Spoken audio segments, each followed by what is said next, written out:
स्वर्गदूतों की भूमिकाएं बाइबल के आधारित या शिक्षाएं हैं। Praise the Lord. मेरे प्रिय बंधुओं, आज आप सबको बाइबल की इन शिक्षाओं में हम स्वागत करते हैं आप सभी का, जिसमें आप स्वर्गदूतों के बारे में जान पाएंगे। वह स्वर्गदूत जो परमेश्वर के पास स्वर्ग पर होते हैं, वह पृथ्वी पर देखा गया है और उनकी विशेष योगदान भी रहा है।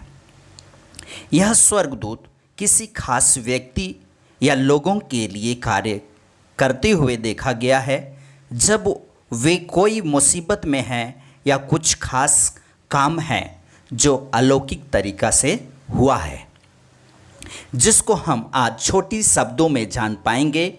यदि देखा जाए तो बाइबल के अंदर स्वर्गदूतों के बारे में बहुत ज़्यादा आयतों में देखा गया है, पर हम कुछ ही अंश को देख पाएंगे।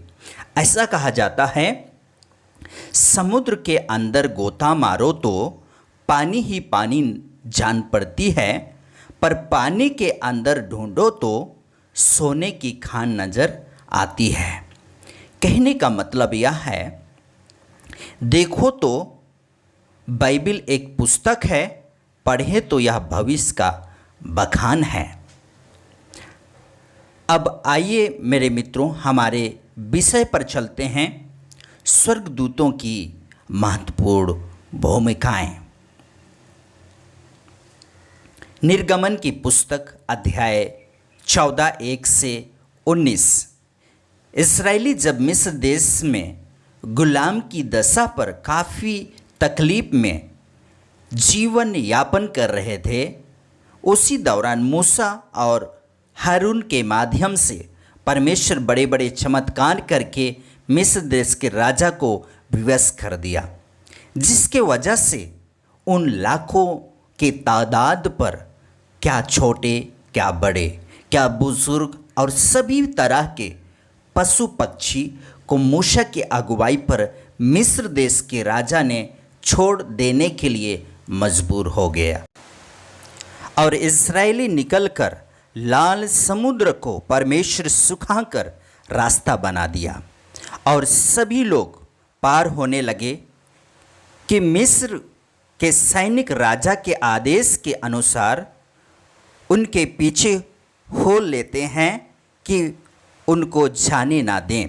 परंतु इस्राएली सैनिक के आगे आगे चलने वाला स्वर्गदूत उनके पीछे हो लेता है और बादल का खंभा भी पीछे आ ठहरता है और बड़ी आंधियां चलने लगी और समुद्र फिर से ज्यों की त्यों हो गया। मिस्र सैनिक डूबकर मर गए उसमें। यहाँ पर हम स्वर्गदूत का एक बड़ी भूमिकाएं को निभाते हुए देखने को मिलता है। जब इज़राइली काफ़ी ज़्यादा डरे हुए थे और मिस्र के सैनिक उनको पीछा करने लगे, तभी इन मुसीबतों से बचाने के लिए स्वर्गदूत इज़राइलियों के लिए हो लिया है। इस प्रकार मेरे प्रिय मित्रों, आप मेरे साथ प्रेरित की पुस्तक निकालेंगे 12 अध्याय 1-18 पद, जिसमें हम पतरस के बंदी गृह में होने का जिक्र को पाते हैं, जिसमें इस प्रकार से लिखा पाते हैं, वे यीशु के नाम का प्रचार करते फिरते और बड़े बड़े चिन्ह चमत्कार किया करते थे, जिसके वजह से मार डालने की मनसा से उन्हें बंदी गृह में डाल दिए और उस दिन को इंतज़ार कर रहे थे कि मार डाला जाए।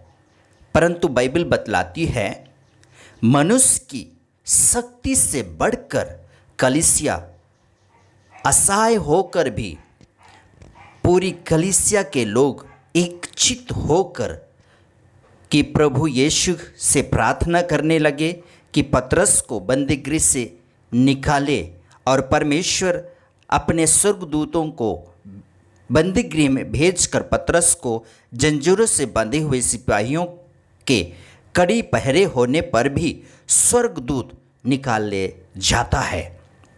मेरे प्रिय मित्रों, आज परमेश्वर के वचन से उत्साह करना चाहता हूँ।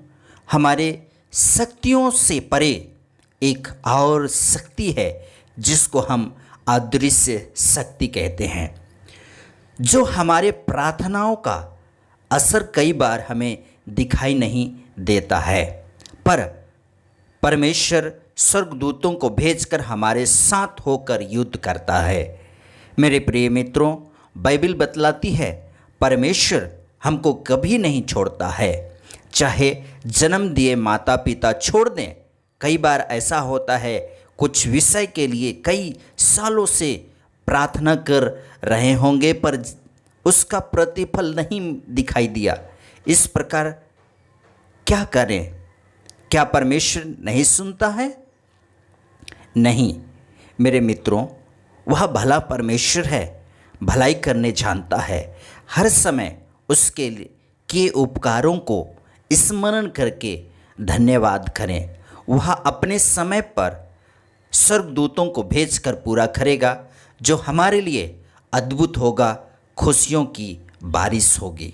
मेरे भाइयों एवं बहनों, प्रार्थना में लगे रहो। प्रभु हमारे संग में हैं और इसी तरह के अध्ययन के लिए ज़रूर सब्सक्राइब करें, जिससे जब भी नया अध्ययन अपलोड करूं तो पहले आपके पास संदेश पहुंचे। धन्यवाद एंड आमेन आप सबको।